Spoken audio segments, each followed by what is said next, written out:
Fala pessoal, sejam muito bem-vindos ao episódio 116 do Rural Talks. Para quem não conhece o Rural Talks ainda, ele é um podcast voltado ao agronegócio tecnológico, onde nós conversamos com todos os interlocutores do mercado, inclusive startups, founders, CVCs, VCs, corporações, todos que estão provendo e utilizando essas tecnologias para fazer o agro mais eficiente. E hoje, Kiran Gartland, tudo bem? Tudo ótimo, e você? Tudo ótimo. Faltou fazendeiro, né? Nessa história a gente tem que convidar mais produtores rurais. Não sei se a gente vai ter que ir lá para o campo ou chegar aqui na Faria Lima. A gente vai ter que laçar uns lá no campo, então, porque aqui para vir para cá é difícil, né? Inclusive eu tive no GAF a oportunidade de falar com o Fábio Rezende Barbosa. Sim, foi muito interessante, porque a gente teve uma abordagem ali de um produtor que é early adopter, então ele conseguiu trazer vários insights ali do que fazer e o que não fazer. Quem não escutou, vai lá escutar nos episódios especiais do GAF, ele tem algumas dicas para quem quer usar tecnologia no agronegócio. Antes da gente começar esse episódio, quero lembrar que a gente está com uma parceria com o Hospital do Amor de Barretos, no agro contra o câncer, tá? A gente está propagando aqui, colocando um QR Code para que vocês possam ajudar esse hospital que faz um trabalho excepcional, com amor, com carinho, com dedicação, totalmente gratuito para pessoas que precisam num momento muito difícil. Então, se você tem essa possibilidade, por favor, ajudem. É um hospital que trabalha gratuitamente e que tem uma despesa muito alta por fazer tudo isso de uma forma muito única dentro do Brasil, tá? Então, tem um QR Code aqui na tela, se vocês puderem ajudar, por favor. Voltando aqui para a mesa, Kiran Gartland, hoje nós temos um tópico interessante que eu gosto de falar, né? Sim. E alguém que é da fazenda, né? Então, está aqui já, então. Já chegou, já. Esqueci desse ponto. Eu até ia falar, vou passar umas indicações. O chapéu, né, também. Vamos trocar. Mariana Caetano, CEO e co-founder da Salva, está aqui com a gente hoje para falar não só da experiência da fazenda, mas também sobre a experiência dela como empreendedora, como cofundadora da Salva, que é uma startup brasileira que trabalha focada em soluções para o agronegócio, em agricultura de baixo carbono e sustentabilidade. Gente, frisem esta palavra, agricultura, essa frase, agricultura de baixo carbono. Que é o futuro, né? E é o futuro, é saudabilidade do solo, avaliação de saúde do solo ao longo do tempo, e que a gente vai explorar um pouquinho com a Mari aqui. Mari, muito obrigado por estar aqui com a gente, para a gente poder discutir um pouquinho sobre a Salva e principalmente conhecer um pouco da sua história até chegar na Salva. Se você puder explicar pra gente como que a Mari, produtora, se transformou numa startupeira. Então, obrigado pelo convite. Eu acompanho aí já, né, o trabalho ali, deixo de lado o podcast rolando ali. Então, é super interessante aí. Que assisti bom. Esse último também esses do GAF lá também. Ah, legal. Super interessante. Muito bom, muito obrigado pela audiência. Bom, realmente, assim, né, eu nasci embaixo de um pé de café, eu sou de Araguari, né, no Triângulo Mineiro, e sempre tive muito aquela coisa de fim de semana, e meu avô era pecuarista, então aí ia para Goiás, né, nas férias, mas nunca pensei em trabalhar com isso, não era uma coisa que, né, não tinha nenhuma menina que eu via na época, né, que trabalhava com isso. Então eu fiz intercâmbio, voltei, fiz faculdade de São Paulo e eu saí da faculdade e eu já fui trabalhar na Singenta. Ah, legal. Então fiquei um tempo na Singenta, depois fui trabalhar com rastreabilidade de algodão em Goiás. Caramba! E depois eu fui convidada para ser gestora de projetos agrícolas do grupo BMG. E tinha uma fazenda de café que estava bem, né, tinha bastante tempo assim que eles não trabalhavam, não colocava a mão assim na fazenda, e eu comecei a fazer uma mudança lá na gestão, formação de pessoas. A primeira coisa, né, primeiro ano, certificamos a fazenda Rainforest e UTZ, isso foi em 2007. Nossa. Então tinham 15 fazendas no Brasil certificados. E a certificação acaba que é o mesmo que tem hoje, né? É uma série de... Na verdade, é cumprimento da legislação, mas você tem que ter tudo isso em forma de processos, né? Então, quando eu cheguei lá, né, a fazenda fica em Vargem de Minas, 1 hora da cidade, foi um intensivão, porque a fazenda 100% irrigada, então eu tinha que aprender sobre tecnologia de irrigação, né, de gotejamento, que é super complexo, bombeamento, e a parte de transformadores, de energia elétrica, que é outra questão. Eu brinco assim, a questão do gotejamento é praticamente ser gestor de conta de energia elétrica. Sim.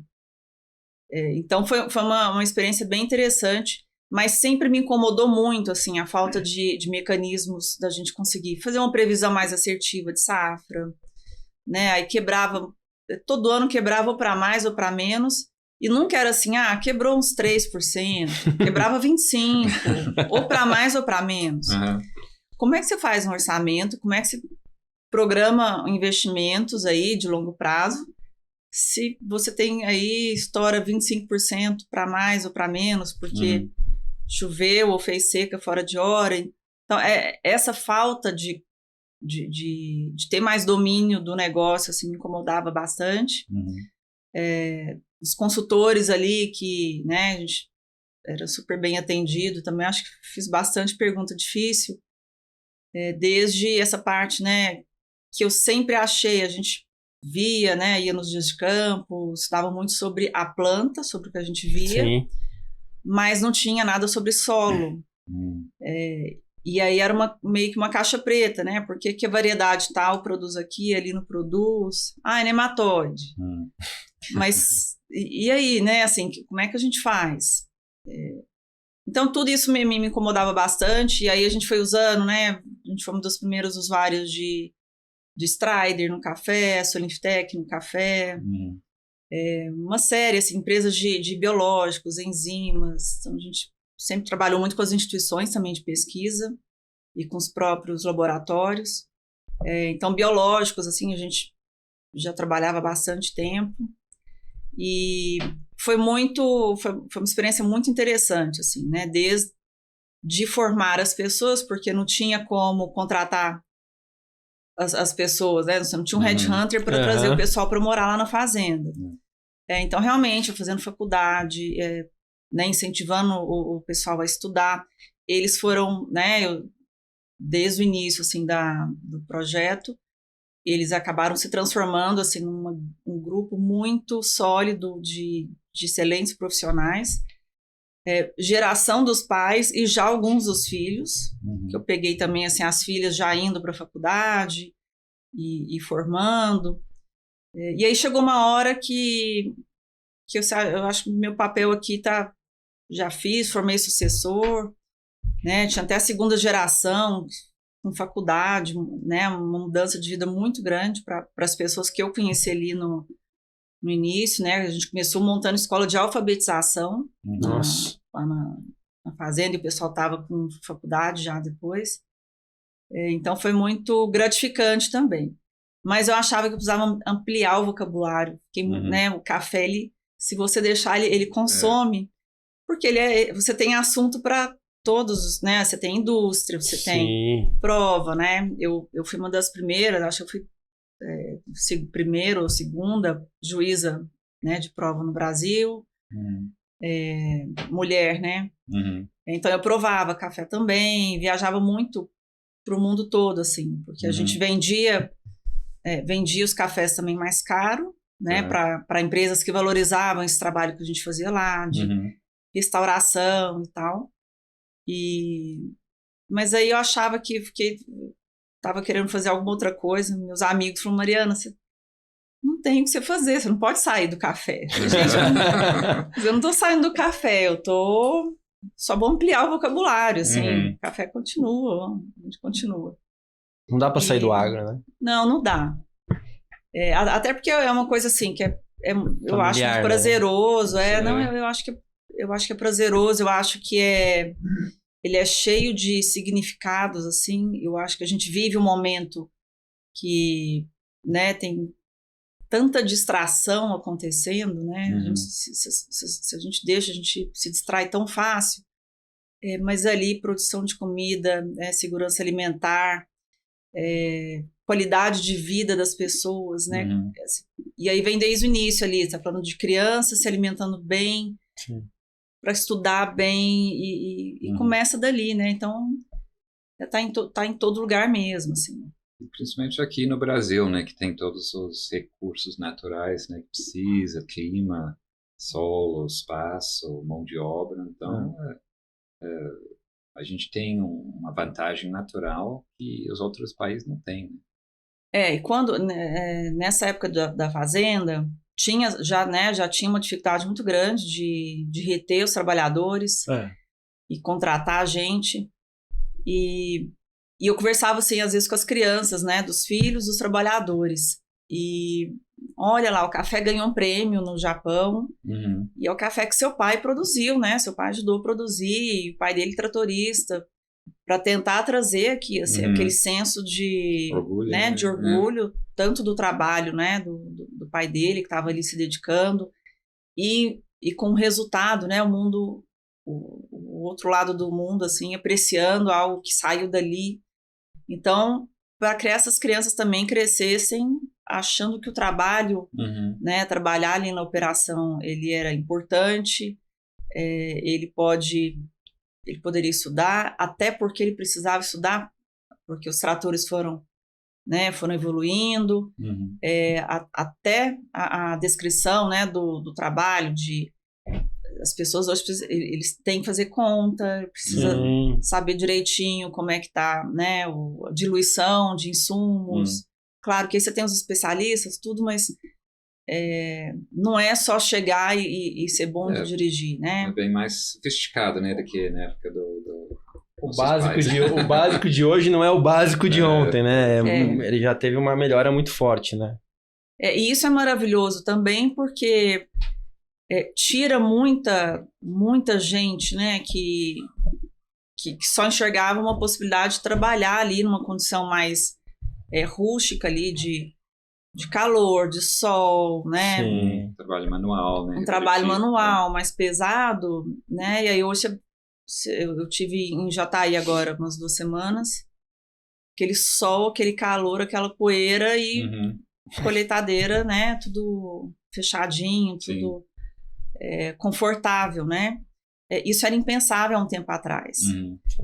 Então, essa importância, assim, E durante algum tempo no Brasil, à medida que a gente foi virando essa potência, né, na produção agrícola, eu ouvia muito, mas são poucos empregos qualificados, então tinha muito disso, né, no início, mas aí se a gente olhar hoje, talvez seja um dos setores onde a tecnologia é mais aplicada, onde os empregos, né, a gente olha aí essa descentralização, né, pelo Brasil e o nível de capacidade que esses técnicos precisam ter, isso é fantástico, porque essas pessoas, né, que teriam que se aposentar mais cedo por estar debaixo do sol, ele vai ter hoje, assim, possibilidade de escolher mais, né, o que ele vai querer fazer com muito mais escolaridade, né, e prática, né, de algo que gera valor também. E pessoas da cidade entrando no agro que não têm experiência, né, do agro, porque eles conhecem tecnologia, então acho que isso é importante. Antes era só quem era da fazenda que acaba trabalhando na fazenda, né, era de uma geração para outra, mas hoje quem é bom na tecnologia também pode trabalhar no agro, né, porque é cada vez mais importante. E aí a gente vai tendo o setor vai ficando, né, ele vai se refrescando. A gente passou, né, por essas ondas aí da tecnologia na agricultura, alta produtividade, e eu acho que hoje a gente está no momento de solo, né, pensar em saúde de solo, pensar em longevidade, né, da produção. Não é mais pensar que esse ano você vai produzir tantas sacas por hectare, mas você tem que pensar se ano que vem, no próximo, né? E qualidade, né? Isso. E aí vem muito, né? Era muito do que eu questionava na época, assim, como é que a gente consegue premiar os produtores que estão fazendo um trabalho, né? De boas práticas agrícolas, de sustentabilidade, como é que a gente favorece esse perfil de produtores e como é que a gente ajuda aqueles que precisam se regularizar, precisa regularizar a propriedade, como é que a gente ajuda a fazer essa transição. Porque aqui o que a gente... É um tema aí para horas de discussão, né? Quando a gente começa a falar de legislação e código florestal e tudo, mas fato cada vez mais, né? Acho que a maioria das fintechs passaram por aqui. Todo mundo hoje precisa ter, né, uma análise de gerenciamento de risco e o risco, né? Hoje, o risco que o produtor representa vai muito nisso, assim. Se ele está com problemas de regularização de propriedade, ele precisa começar a se mexer, né? Não dá mais para ir empurrando assim, porque hoje ele vai fazer uma compra de insumo, ele vai começar a ter o crédito barrado ali, porque ele está com um problema de embargos, ele precisa resolver. Ainda mais com a comunicação do jeito que está hoje, né? A tecnologia, ela trouxe esse banco de dados cada vez mais compartilhado e mais próximo, né? Isso vai fazer com que cada vez mais aquela assimetria de informação que existia diminua, né? Eu lembro assim, eu peguei desde o início não tinha ninguém que emitia nota fiscal, os prestadores de serviço, né? Que era muito produtor rural, pessoa física, era tudo sem nota. Então, eu vivenciei essa etapa, né, de 2007 para cá, dos fornecedores, né, indo abrindo pessoa jurídica. E aí eu fui vendo, assim, fornecedores que eram... O cara ali começou e viraram super mega empresários, assim, prestando serviço pro agro. É uma coisa que o pessoal nunca coloca na conta, né, da distribuição de renda, por exemplo, que o agro leva pro interior, mas é da quantidade de prestadores que esse agro que veio se formalizando, né, no sentido de ter que emitir as notas, de ter que estruturar uma empresa mesmo, né? Da produção do uniforme, produção das botinas, né, de acordo com a ANR, os restaurantes para receber o pessoal que visita, assim, é muito... Começou a emitir nota, então teve um recolhimento muito maior, né, do que a gente conta como PIB, né? Isso. E também distribui muito, né, entre... Que aí é desde a parte de peças, né, que o pessoal talvez relaciona muito mais só a parte, né, tratores, implementos e peças, mas esquecem desses outros, né, da empresa que presta serviço na parte ambiental, o outro da energia, é o cara que tem que olhar lá a parte dos reservatórios de água. Então Como que surgiu a ideia da Salva no final do dia? Foi por conta dessa experiência que você teve no grupo BMG lá, que você teve toda essa validação e fez as certificações na marra, né? Vamos dizer assim, aprendeu na marra. E aí, como que surgiu a ideia da construção da Salva? Então, como eu passei por um processo né, a gente foi certificado e viramos uma das fazendas, assim, a gente ganhava prêmio de sustentabilidade, além da qualidade de sustentabilidade também. Eu via muito, e acaba que ali, né, na região do Cerrado Mineiro, o perfil dos produtores sempre foi muito nisso, né? Dá para fazer melhor? Vamos atrás de fazer melhor. Vamos atrás de organizar, formalizar. É um grupo mais jovem, você tem os filhos, né? Eu conhecia da época dos amigos do meu pai e agora os filhos vieram. Então eu fui vendo também essa transição geracional, né? Dos filhos que... E ali hoje, né? Até passando ali na estrada umas 2 semanas atrás, era só café e hoje está muito... Hoje tem grãos, hoje tem girassol, tem assim, algodão.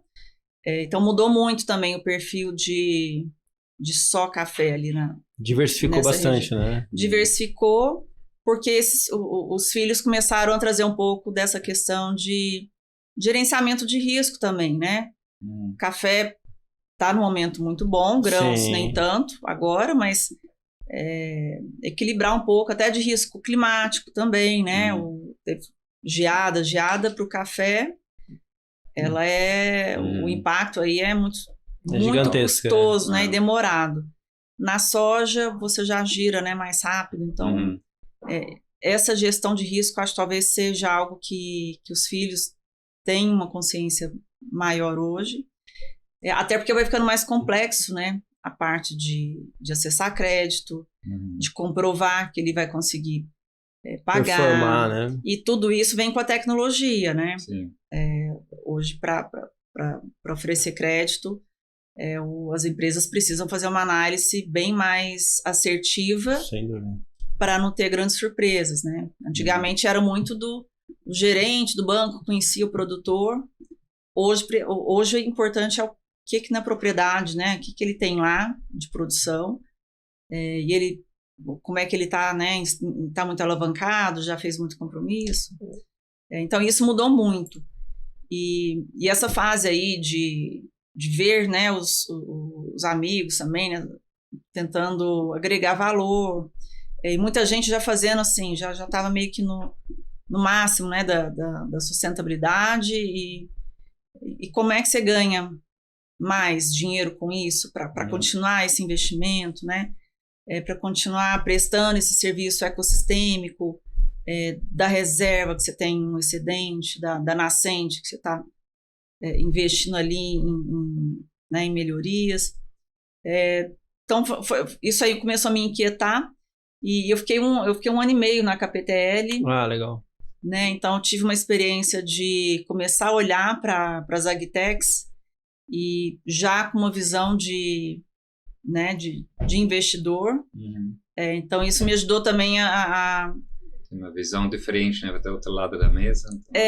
E uma coisa que sempre me incomodou muito, né? Que todo ano lá na fazenda a gente, né, tentava fazer o máximo e agregar valor, né? Vender o café mais caro, com projetos assim, né? O comprador conhecendo de onde o café veio, tudo rastreado e tal. Mas chegava num ponto que você tem um limitante que é terra e capital intensivo. E eu falava, gente, eu quero ter uma coisa que não seja, que não tenha esse limitador, assim. Eu quero uma coisa que escala sem que a gente precise ficar fazendo essas contas de se comprar mais terra, com mais você precisa colocar gente, com mais trator, mais frota. Então, eu também queria que fosse uma coisa, assim, escalável. E aí eu conheci meu sócio, assim, no tempo que eu estava lá na KPTL, a gente já tinha conversado algumas vezes, que é o Gabriel. Legal. E o Gabriel tinha uma empresa de agricultura de precisão. Então ele já vinha há muitos anos, assim, só pegar... Ele foi também um dos precursores, assim, ele criou, né, um dos primeiros drones brasileiros. Ah, legal. Tanto que a empresa é uma empresa de... presta serviço para marinha e aeronáutica, assim. Mas aí esses drones, quando vieram os drones chineses, a competitividade, né, para produzir aqui, ela caiu muito, mas aí ele aproveitou isso e levou para a agricultura e começou a fazer pesquisa. Então ele acabou, nesse período de muito pesquisador, chegou a ter, né, muitos PhDs e doutores, e principalmente estudando ali a análise de solo, eles conseguiram fazer um mapeamento muito grande ali do Brasil, mas não tinha produto. Então tinha muita pesquisa, tinha muita projeto em andamento, mas não tinha produto. E aí o que a gente combinou foi isso, vamos criar uma empresa então, vamos ver o que dá para a gente aproveitar, né, desses estudos, desse mapeamento do Brasil todo. Esse mapeamento foi feito com drones ou com drones e satélites e outros? Drones, satélites, pesquisadores em loco. Então tem muita pesquisa que... tem muito projeto bem interessante, algumas coisas assim premiadas em alguns congressos de agronomia. Então faltava juntar aquilo lá. E aí a gente criou a Salva para ser uma empresa né, para produtizar o que ele tinha, né, o que ele tinha construído ao longo desse tempo. Então aí teve um período aí de ficar procurando, né, o que dá para, na hora que espreme ali, o que dá para... Product market fit. O que dá para gerar ali também, né, que seja, que tenha valor, que seja viável e tudo. E aí a gente, né, e conseguimos chegar, assim, tanto que a gente perguntava na época, né, o que a empresa faz, o que tem? tinha 70 itens, assim, né? Porque tinha muita coisa, realmente. Mas esse tanto de coisa isoladamente, ele não resolvia nada. Então, o meu tempo inicial foi muito disso, assim, de organizar como é que a gente tem, né, poucas coisas, mas coisas que resolvam. Porque eu vivenciei muito do lado, né, como produtora. Muito legal, tem um sistema. Mas no final das contas, né, ele vai... Cadê a solução? Não, e vai resolver o quê, assim, né? Vai pagar por isso. Porque para tudo que a gente fazia na fazenda, a gente fazia, né, tinha que ter ROI, né, a gente fazia a análise do investimento para qualquer coisa. Então, e a gente tinha muita dificuldade até na parte do sistema, do RP, que tinha que ser um RP que fosse o mesmo do CSC, do grupo. Então, ele tinha que falar com os outros RPs. E aí, depois, quando chegou, por exemplo, o Soniftec, né, que a gente vê quanto que você também pode melhorar só de regulagem, né, de velocidade de trator, assim, que é uma coisa muito impressionante, assim.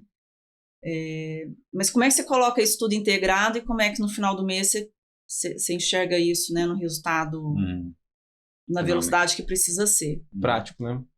Então, acho que sempre foi muito desafio, assim. E aí a gente foi, né, fomos limpando, assim, né, o que todo mundo já tem, o que o pessoal já está fazendo, e o que não tem. Então, hoje a gente chegou aí a gente tem uma frente de inventários, de balanço de emissões, que na verdade ele acabou virando um ERP de soluções baseadas na natureza.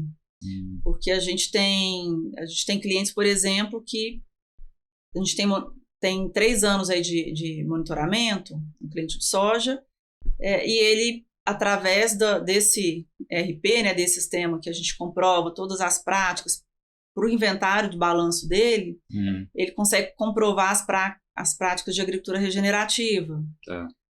Então, aí ele já pode até pegar outro selo, assim, de agricultura regenerativa, que é algo que hoje ainda você não tem você tem lá alguns critérios que você tem que cumprir, mas ali está o histórico do que ele veio fazendo de manejo.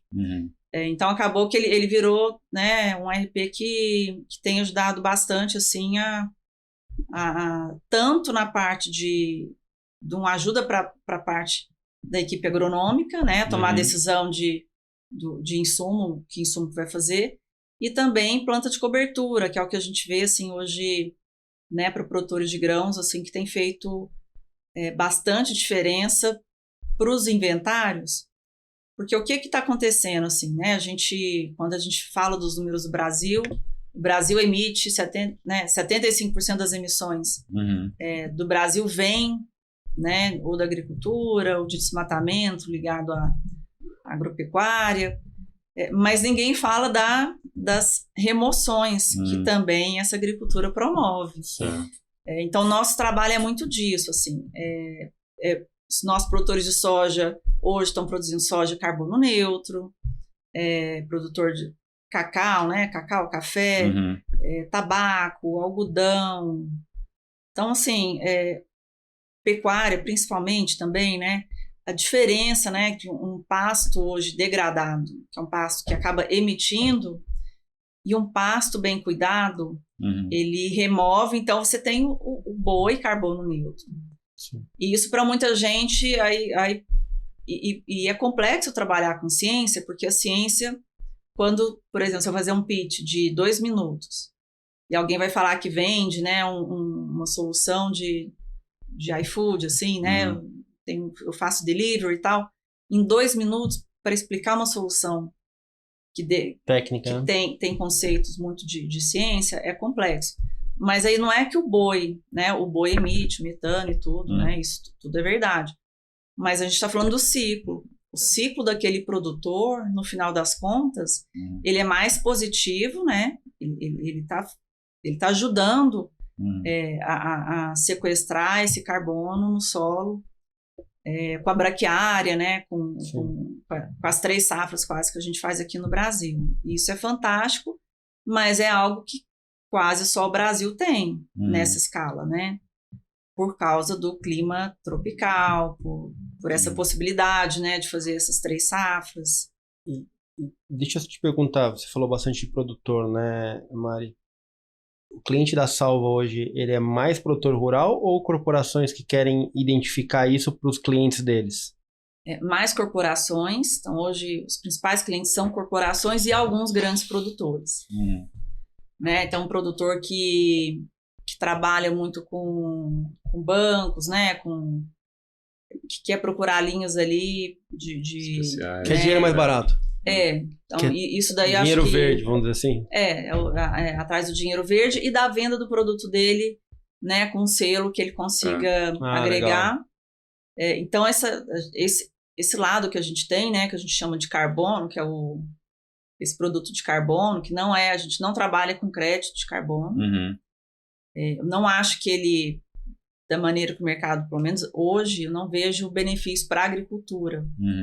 Da maneira que o mercado está, né? Então, o nosso negócio é a agricultura de baixo carbono, que é nada mais do que solos saudáveis, que vão trazer mais resiliência para o produtor, né? Ele vai poder passar por anos de El Niño, como aconteceu quem tinha planta de cobertura, quem tinha feito plantio direto, quem fez um manejo muito bem feitinho, ele sofreu muito menos do que quem revirou solo. Isso que acho que é o relevante. O nosso sistema, a gente consegue comprovar que a gente vai trazendo isso por talhão, essas mensurações. O produtor começa a ver, então eu tenho, né, numa área, eu preciso restaurar uma área de APP que está degradada, mas por outro lado eu tô sequestrando porque planta cacau. Pensar estrategicamente numa agricultura que seja balanço neutro mesmo em carbono. E a gente tem condição de fazer isso para o Brasil quase todo. Cada cliente determina as métricas ou os objetivos daquela trabalho, ou é uma coisa padronizada que você sempre tem mensuração de certas métricas de impacto? A gente usa as métricas do GHG Protocol, né? Hoje, então a gente usa o formulário do GHG Protocol, mas nós colocamos isso no sistema, e à medida que a gente tem avançado, a gente tem feito áreas grandes e com pesquisa a gente está fazendo, né? Pesquisa de amostra de solo, densidade, que talvez seja grande diferença, assim, a densidade de solo na mensuração. Então, a gente tem hoje, a gente vai calibrando essas métricas, né? Na Bahia, você tem uma realidade diferente de Maranhão, então a gente começa a ter um formulário com essas métricas mais ajustadas e calibradas, e a gente consegue fazer isso muito rápido.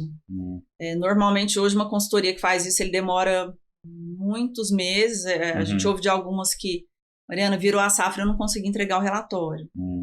E a gente não queria também fazer um relatório que fosse assim, vou entregar um documento científico, né? Aquele relatório científico de solo. Então, a ideia é que realmente seja um sistema de gestão, né, para você poder multiuso.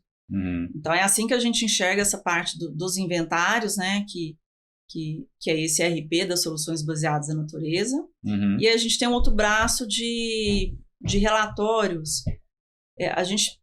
Hoje, existe Brasil tem algo que é fantástico, que são 7 milhões de CARs cadastrados, né, na base do governo, mas a gente também tem um problema que os estados precisam analisar esses CARs, né? Tem que conferir, tem que arrumar, tem que ajustar. São dados que foram autodeclarados. Então, quando você começa a pegar ali, né, você vai ver a fazenda, o produtor não declarou. A gente tem lá casos, a gente tem um cliente que declarou 50 hectares de APP, ele tem 900 hectares de APP. Nossa. Hoje as fintechs, né, as empresas que estão dando crédito, tá indo tudo ok, porque ele está usando o que está lá no banco de dados, né, do governo. Então, é o que todo mundo hoje está acessando. A nossa ferramenta, a gente faz uma análise em cima desses dados. Então, o que a gente pega? A gente já traz os mapas ali confrontando isso. Porque eventualmente, hoje está passando, né? Ninguém está questionando e tal, mas eventualmente, e a gente traz ali um mapa, né? Então, um mapa do que ele declarou, ele declarou lá 50 hectares, mas você vê no mapa que ele tem os 900 hectares de APP. Então, a APP é um ponto bastante... que tem muito erro, muita falha, assim, nas declarações. E esses dados, eles são coletados de qual forma? Qual que é a tecnologia por trás? Eu entendi que, assim, eu gosto de saber sempre o objetivo do produto. O objetivo do produto está muito claro para mim, é entregar esse relatório da melhor forma e fazer com que o produtor, no final do dia, ele tenha tanto essa transparência quanto esse acesso ao crédito mais facilitado, né? A forma de coletar essas informações, como que funciona a tecnologia para chegar no produto? Como que vocês fazem isso hoje? É via coleta de satélite, drone? Como que funciona esse processo? É um cruzamento de dados, né, de imagens do satélite, geoespaciais. Legal. E esse trabalho, né, que foi feito ali com a empresa do Gabriel, na época da agricultura de precisão, que é um mapeamento e coleta de amostras de solo do Brasil todo, e um banco de dados muito sólido ali de APPs. A gente tem um mapa de APPs ali do Brasil todo no sistema, então a gente consegue cruzar isso. Isso tem sido uma ferramenta que é muito... Hoje ela é importante porque mesmo que as empresas, né, que os bancos hoje estão olhando muito, não, eu estou fazendo, eu estou olhando ali no CAR dele, o CAR dele está certinho. Mas não está certinho, nem a reserva dele, ele está direito ali, porque ele declarou que tinha, mas não tinha. Então, o que acontece? Que os bancos com quem a gente tem trabalhado, que eles já estão vendo, a gente sabe que é um problema, né, a gente não quer passar a régua e está todo mundo com algum problema. Então, isso vira uma oportunidade para esses mesmos bancos, né? E aí, com linhas verdes também, você tem, o produtor está aqui, mas ele tem que regularizar a reserva legal dele. Então, a gente vai aqui financiar carência, né? Com carência, um prazo mais longo, para ele restaurar essas áreas que ele vai precisar restaurar, comprar área, se ele precisar adquirir área de reserva legal. Então, é um produto que ajuda na regularização das propriedades. E essa identificação, ela é contratada pelo produtor ou às vezes pelo banco que quer fazer com que essa restauração aconteça para não perder os próximos créditos? Hoje é um produto... O produtor, na verdade, às vezes eu até falo com um ou outro, assim, né, algum amigo, me passa seu CAR que eu te gero um relatório, assim, de graça, né? O pessoal paga para isso. Não quero mexer com isso não, e tal. Com medo, né? O pessoal fica com medo de... Mas isso, assim, eventualmente, mais cedo ou mais tarde, essa análise vai ser feita. Né? Antigamente tinha um perito que ia... hoje é inviável que isso aconteça, mas isso vai acontecer. Então, até para o produtor, e os bancos estão vendo isso também. Eu vou apresentar aqui para o meu cliente, o relatório vem super completo. E desses 50 hectares, você tem 900. Então, o que aconteceu aqui?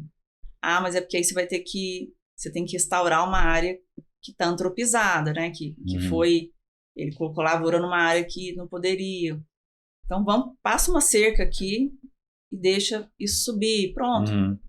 Mas os bancos vão ser muito primordiais aí nessa etapa de regularização. E quando a gente fala, né, de acessar, a gente fala também do mercado que está cada vez mais protecionista nessa parte de alimentos. A gente está vendo o que está acontecendo na União Europeia. Sim. Mas a China muito caladinha também. A China também hoje, ela já definitivamente, ela prioriza produtos com rastreabilidade, com livres de desmatamento. Ela não está regulamentando isso.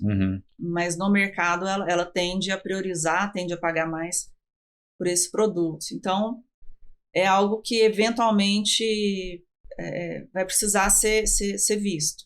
E seu foco continua na café ou você está agnóstico em termos de tipo de produtor e tamanho?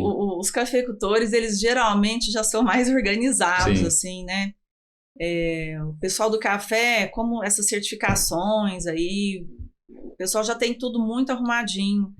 Ele tem uma proximidade grande com o cliente dele. Então, você pega agora aqui uma época de colheita, as fazendas todo dia tem visita dos estrangeiros na fazenda, né? Então, essa relação ela é muito próxima. Tá. E o café é um setor que já está muito organizado.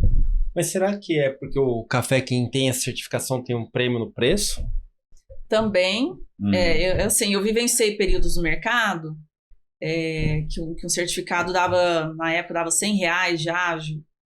A saca era 500, assim. Então, R$100 era muito bom. Aí foi caindo para 50, 25, chegou em R$5 de ágio. Mas aí o preço do café explodiu, né? Hoje está quase 1.400. Mas aí hoje o selo ainda continua agregando, ele ainda continua recebendo um ágio por isso. E essa é o motivo pelo qual, né, o produtor começa a fazer, para ter um ágio mesmo. Mas acaba que o cliente dele, se não tiver também acesso ao mercado, né? Com aqueles dados preenchidos, com aquele controle, ele não vai comprar. Mas é que eu digo porque no começo, se não fosse o ágio, eu acho que nem teria começado a fazer. Sim. Acho que para dar o start, né, tem que ter incentivos, tem que ter incentivo financeiro no final do dia, né, no bolso, né? O ágio foi muito importante, esses selos. Por isso que eu acho que a soja talvez comece a passar por isso, algodão. Que o produtor tem que fazer. Eu vou fazer um investimento, vou fazer planta de cobertura, vou contratar a empresa para fazer, olhar. Custa mais, né? É um custo a mais. Ele tem que conseguir tirar isso, né? Essa conta. E o meu também, minha preocupação sempre de empresa ligada a clima e tal, é porque tudo, né?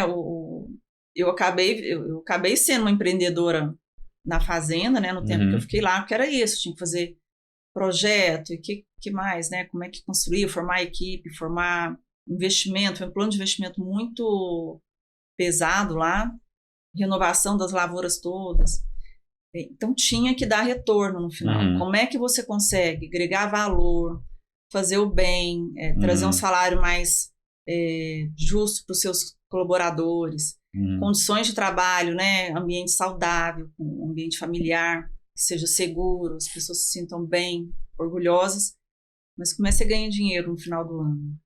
Quanto hoje o trabalho é remoto e quanto você ainda tem que mandar pessoas lá fisicamente na fazenda para fazer parte do trabalho ou consegue fazer tudo remoto? Só para fazer coleta de solo, quando o trabalho demanda essa análise de solo no primeiro ano. Primeiro ano. Tá. Então, alguns clientes, ele quer ver hoje assim. E aí é mais... aí, de novo, é mais uma informação para a fazenda também. O que ele tem hoje de carbono no solo. Tá. E o produtor mesmo pode fazer isso? Ou você tem que mandar alguém do seu equipe? Ou tem parceiros? Como que... A gente pode... Ou trabalhar, a gente tem gente na equipe que faz. Então, ou ele pode ir, ou a gente pode trabalhar com parceiros. É que não é uma coleta igual matéria orgânica. Tá.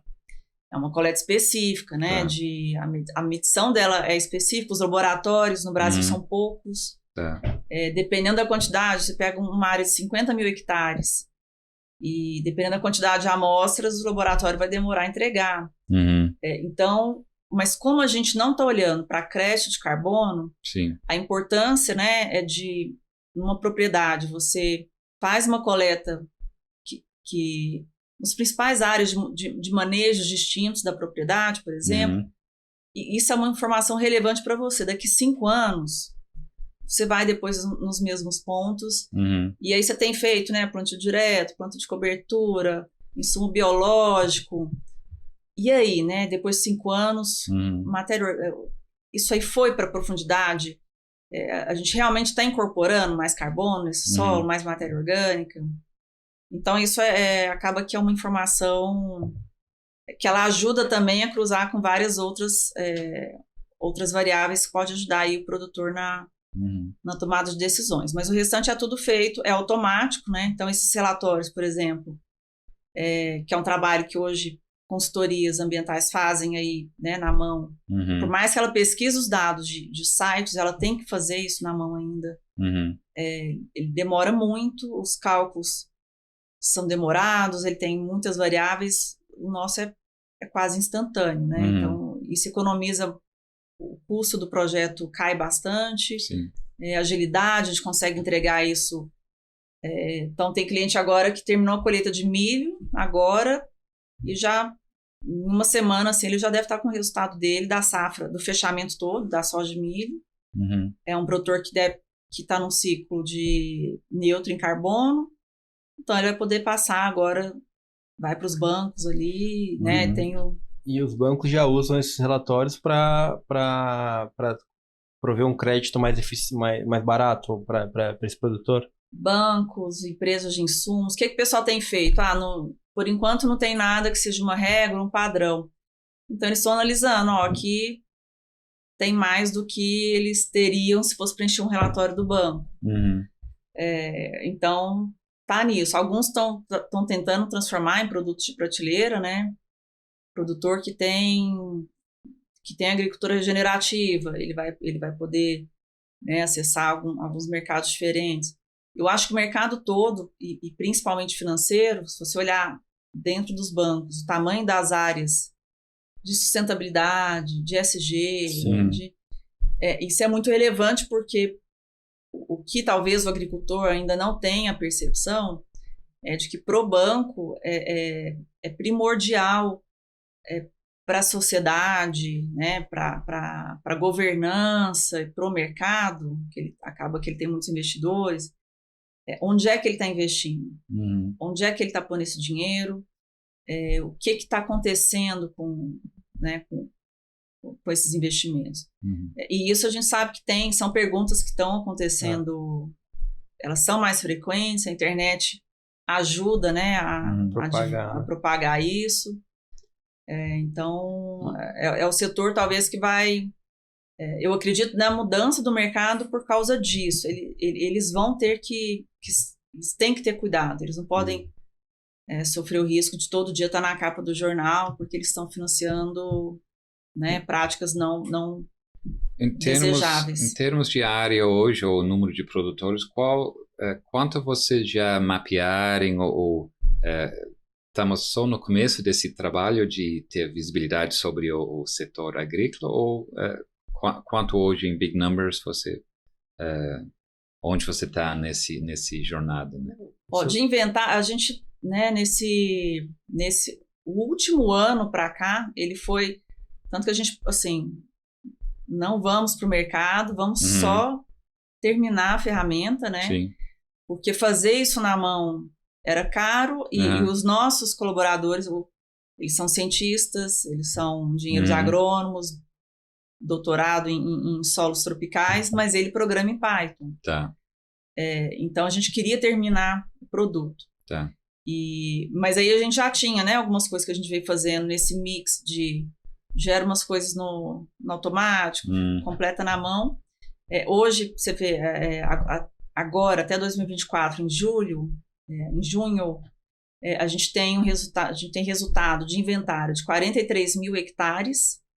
Nesses 43 mil hectares, só desses clientes que a gente tem hoje, o balanço desses clientes foi de 77 mil toneladas de carbono equivalente. Então, só para ter uma ideia, assim, desses poucos clientes que a gente tem, que a gente estava só começando o projeto, mas desse ciclo que a gente tem até aqui, a gente está falando do equivalente a ter 7.700 hectares de área de Amazônia preservada. Então, é como se a gente estivesse assim, adicionando 7.700 hectares de área de Amazônia. É como se a gente estivesse tirando de circulação 40 mil veículos, né? Algo assim de circulação. É muito relevante que quando você vai ver as iniciativas, né, as iniciativas ainda são muito pequenininhas, assim, e tudo conta, né? Sim. A gente sabe que tudo conta, o que a gente faz, tudo conta, mas com muito pouco, né, com poucos clientes aí, em pouco tempo, o impacto disso, né, para o meio ambiente, ele é muito relevante. Então, a gente tem uma condição no Brasil só de pasto degradado, que estão nessas propriedades, que ele vai ter que regularizar, né, que a gente vê lá nos CARs, né, que está a área está degradada ali, ele tem que recuperar, só dele fazer essa transição aí já é carbono que ele vai estar né, retirando aí da atmosfera, ele vai estar melhorando a condição de solo. Se ele melhora a condição de solo, ele está melhorando possibilidade de retenção de umidade de água.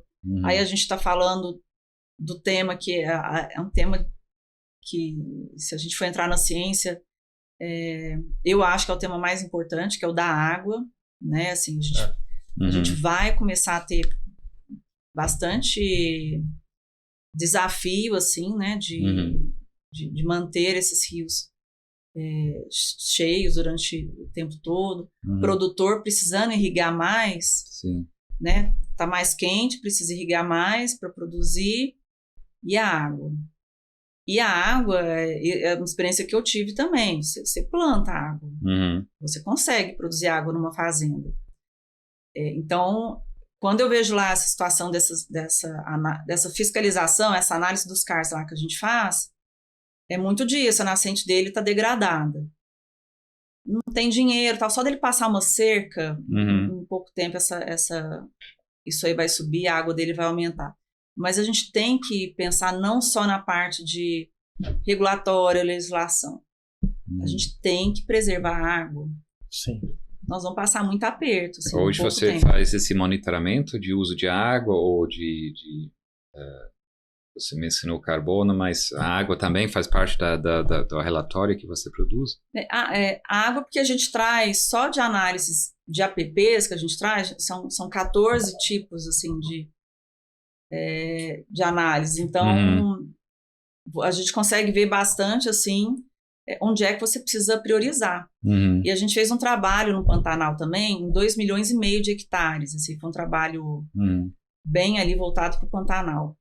Para ver nesses 2,5 milhões de hectares, onde seria prioritário fazer restauração. Que ali tem um problema de sedimentos, né? Vai assoreando ali os rios. Aonde você tem que, primeiro, né, já que não tem dinheiro para restaurar tudo de uma vez, por onde você começa? E essa ferramenta que a gente tem hoje, ela é importante por causa disso. Assim, onde é que você começa? O que é mais importante investir aqui nessa fazenda que não está conforme o Código Florestal?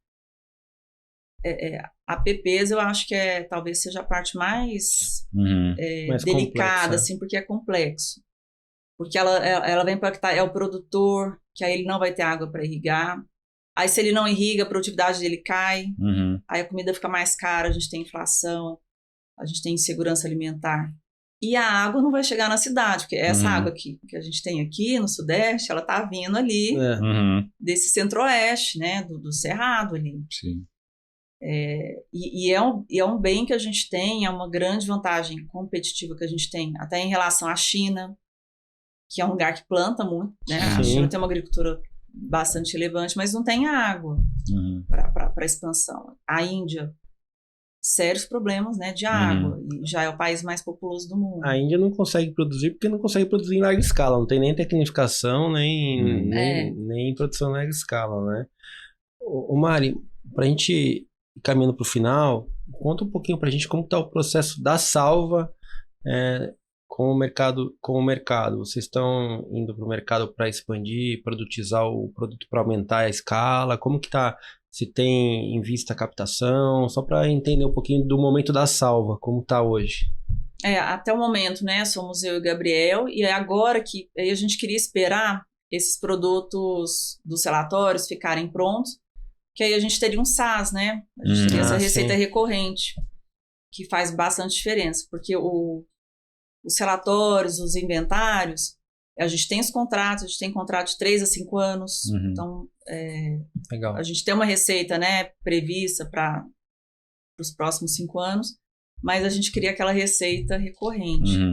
E aí a gente esperou ficar pronto, aí agora a gente deve trazer os primeiros, né, as primeiras clientes aí de venda de assinatura, né, aí a gente espera que melhore, mas eu acho que a operação hoje está muito enxuta, porque a gente conseguiu construir né, a parte científica, então...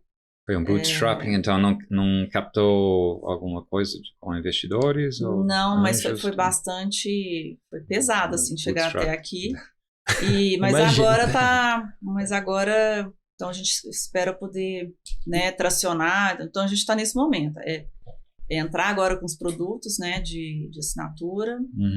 E já tem muita conversa, muita proposta na rua. Vamos ver o que a gente retorna. E aí vocês, com esses produtos já mais de SaaS, vocês imaginam ir para o mercado para fazer captação? Como que vocês estão entendendo? Aí, né, a gente já tá, a ideia é já começar a conversar, assim, né, porque a gente já tem ticket médio, que a gente tá vendo que o mercado deve aderir.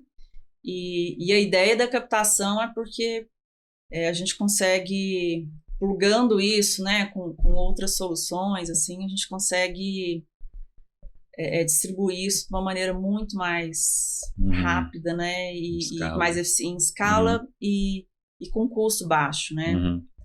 E o objetivo é conseguir gerar isso. Essa questão dos CARs é uma questão de... você não faz uma análise uma vez só e depois para, né? Todo ano, para qualquer operação, né, que o agricultor faça, essa análise ela precisa ser refeita. Na exportação, na hora de exportar o produto dele. Você falou 7 milhões de CARs, esse significa 7 milhões de produtores ou alguns produtores têm várias CARs? Os números oficiais, eu não sei no ponto certinho, mas é tipo 5 milhões de produtores, né? Para 7 milhões de CARs. Assim, tá. é mais ou menos isso. Legal. Hoje o que é muito relevante, né? Assim. Que a gente vê sempre esse número de 5 milhões. Por isso, quando você fala 7 milhões, você fala, será que aumentou? Que é de propriedades. Propriedades, né? Então, legal. E fala pra gente um pouquinho, Mari, qual que é o grande desafio hoje da gente lidar com a tecnologia que ainda assim tá muito incipiente, né? Vamos dizer assim, tem que desbravar esse mercado ainda para ser vendido, né? Para ser comercializado. É um entendimento que vem de cima para baixo, então vai ter que ter uma disseminação ali a longo prazo. Conta pra gente qual que é o desafio da gente oferecer um produto desse no mercado novo ainda, né? Que tem que ter uma catequização, né? Definitivamente ele passa por um processo de educação. A gente tem essa vantagem que o nosso produtor brasileiro, ele vai vendo o custo-benefício das coisas, ele adota muito rápido. Ah, sim, isso é verdade. Né? Então, é o que aconteceu com os biológicos. Ele viu que funciona, o custo-benefício é bom, tal, ele vai adotando. Eu acho que o que vai acontecer, e por isso que a gente está trabalhando com um lado de mensuração dessas emissões e das remoções, o outro lado com essa parte de regularização sem dúvida. Das propriedades, porque uma vez que você consegue mensurar ali, é igual um RP, é igual fazer sua gestão financeira. Sim. Quando você consegue mensurar ali, essa questão do carbono, você começa a ver que ela está diretamente ligada à garantia de resiliência para o agricultor, né? Então, só que é muito complexo de explicar isso, porque para isso ele precisaria entender o conceito desde o início da ciência, assim, que não tem nada a ver com crédito de carbono, de novo. A gente está falando, né, de uma agricultura... São métricas sustentáveis, né? A gente está falando de uma agricultura, né, de baixa emissão de carbono, porque carbono é essencial para a agricultura, né?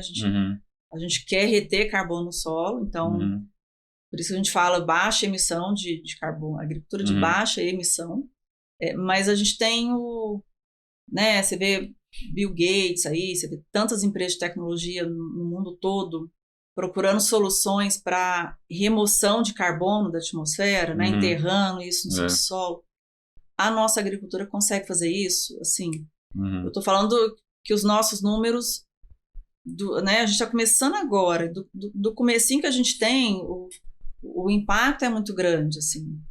Então, a gente consegue fazer isso numa velocidade que ela é muito grande no Brasil por causa disso, porque o produtor, a gente não está querendo, não é inventação de moda, só que a gente está querendo trazer a métrica científica para que ela seja visível, até para o varejista, né? O varejista ele já está precisando também alguns produtos ele tem que começar a toda questão de rastreabilidade, né? Toda questão intensidade carbônica, né? Como é que ele pode tornar a cadeia dele mais eficiente? A gente tem cacau, né? Cacau, café, são culturas que removem muito, por exemplo. Sim. Então, e isso é um benefício, né? Um benefício ecossistêmico que esses produtores estão prestando para a sociedade. E aí, por que ainda existe tanta gente que talvez não percebe como o agronegócio ele pode ser a maior das soluções, assim, a transição mais barata porque ela acontece no custo-benefício, né? É isso, a adoção do biológico, aí você vai fazendo planta de cobertura, você faz o plantio direto, e aí você já deixou de ser um grande emissor, ou você tem as pastagens degradadas, que o Brasil tem uma área enorme, e você tem muita empresa que precisa, né, restaurar, quer investir em restauração. Essa pastagem, ele deixa de ser um emissor, imediatamente ele passa a ser um removedor de carbono. E a agricultura é a única atividade no mundo, é a única atividade produtiva que remove carbono enquanto produz alimento. Você não tem nada, nenhuma outra indústria faz isso. Sim. Então é como se assim, para parar de emitir carbono, né, é muito isso, para a gente parar de ter um planeta, né, que vai gerar riquezas, a gente tem que ficar quieto, ninguém faz mais nada para não produzir, porque tudo que a gente for gerar vai gerar algum resíduo e tal. A agricultura é a única atividade. Dá para você continuar plantando e gerando renda, distribuição de renda, riqueza, comida mais barata, segurança alimentar, né? Segurança civil, paz, acho que removendo carbono. É a única, né? É a única, é o que o Rafael Valadares falou pra gente, é a única produção que consegue fazer isso. Mas muito legal vocês conseguirem metrificar isso e passar isso para as instituições, para que as instituições possam, pelo menos nesse momento, trazer um benefício para quem está fazendo isso, dado que não tem hoje uma métrica de preço melhor, mais efetivo, né? Mas acho que essa ponte de fazer com que o crédito, o acesso ao crédito mais barato seja efetivo lá na ponta, Mari. Mari, a gente está chegando ao final, o PH já está me dando umas cutucadas ali já, né, PH? A gente já tá finalizando. Muito obrigado por estar com a gente aqui, compartilhar um pouco da sua história, da sua trajetória. Parabéns pela sua trajetória. Eu acho que é um tema, é aquilo que você comentou no começo, né? Tipo, dá para ficar horas falando, acho que é muito novo, porém é uma necessidade que está aí. E se você quiser deixar um recado para quem está nos escutando, se quiser conhecer um pouco mais a Salva, eu vou te marcar em todas as redes sociais para que todo mundo possa conhecer um pouco mais, que vai escutar e que tem interesse de se conectar para regularizar toda a sua vida, vamos dizer assim, financeira / sustentável, que eu acho que hoje o dia daqui para frente vai ser super importante, né? Mas acho que é isso, né, Kiragato? Não, eu queria, talvez um outro assunto, mas na parte de ciência, né, a CETA é já padronizado os métodos que vocês usam para mensurar isso, e se esse ACETA já de nível internacional ou ainda tem esse trabalho, né, de convencer que esse seu método de mensurar é válido. Como que é isso hoje? O Gabriel, né, meu sócio, ele inclusive ele é presidente hoje da Fundação Brasileira para o Desenvolvimento Sustentável, que é uma organização que, né, vários dos principais cientistas do Brasil, né, estão lá. Então a gente faz questão assim, a gente não inventou, não tem nada inventado. Tá. É tudo que a gente usa, né? O Eduardo Assad é nosso consultor e conselheiro. Então, tudo a gente pede bênção ali, a métrica, né, faz sentido e tal. O que a gente está fazendo, as conversas que a gente tem tido hoje, inclusive com os grandes grupos, varejistas e tal, inclusive que hoje eles usam já algumas métricas generalizadas, porque eles têm a informação lá da sede dele da Europa. Tá. Então, ele usa assim, a pecuária, ele usa aquela métrica da pecuária, da Europa, que é europeia. ele praticamente, eles não usam dados de remoções, porque ninguém faz 2, 3 safras. Temperado, né? Como a gente temperado faz. Também, né? Então, é aqui que a gente começa a trazer agora, né, uma outra... infelizmente, né, uma multinacional gostaria de usar uma única métrica para medir o mundo todo, mas para isso não tem jeito. Não dá para medir Brasil, a pecuária, esse a base boi, de né? Europa ou Estados Unidos, né? Esse boi carbono neutro, ele não funciona para o boi criado ali na Holanda, né? Que fica... Sim, que confinado. Não tem pasto, confinado. Então, são realidades diferentes. Mas as métricas precisam ser diferentes. E eles são aceitos lá fora, esses que a gente está criando aqui? Aí eles entenderam que os números vão ser muito... Porque se fosse muito parecido, aí meio que vai levando, né? Aquela coisa da média. Mas vai ser diferente mesmo. Mas é gritante, assim. De novo, a gente está falando de uma agricultura... Que a agricultura brasileira, ela pode se tornar, né, uma agricultura de balanço neutro... E isso é uma coisa que é muito difícil de acontecer, né, nos outros países. Então, acho que eles estão começando, assim, pelo menos as melhor, mas que a gente tem tido... com dados, acho que ajuda, né, com mais... Uma coisa muito nova, né? Acho que é difícil da gente... Acho que vai ser... A tecnologia vai ajudar, acho que a comprovar isso, com mais barato, ciência, mais tecnologia remota, de trazer captura, esses dados em escala, né? Visibilidade, os programas que ainda tem, os iniciais, o pessoal ainda tem feito com consultorias, é um negócio ainda muito manual, fica caro, não dá para fazer isso... Não é escalável, né? Não é escalável. Você não faz isso para 50 mil fornecedores, né? De um grande grupo. Do jeito que a gente consegue fazer, a gente consegue rodar isso para os 50 mil. Ótimo, muito bom, muito bom. Dar escalabilidade para esses produtos é super importante. Mas eles começaram a já assim, não, nós vamos ter que fazer diferente, assim, o Brasil vai precisar ser diferente. Então eles começaram já a abrir essa conversa para ver como é que eles vão inserir. Ou entende, ou vai ficar com inflação, eu não quero nem saber, porque tem outra gente querendo consumir. Vai tudo para a China. Vai tudo para a China, não quero nem saber.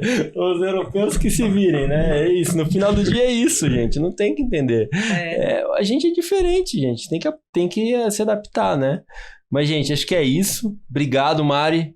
Valeu, Kiran, por mais uma.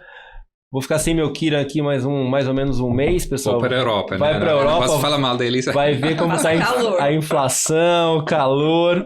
Pessoal, muito obrigado por ouvir nosso podcast, nosso videocast. Estamos no YouTube, no Spotify, no canal da BMC.news também.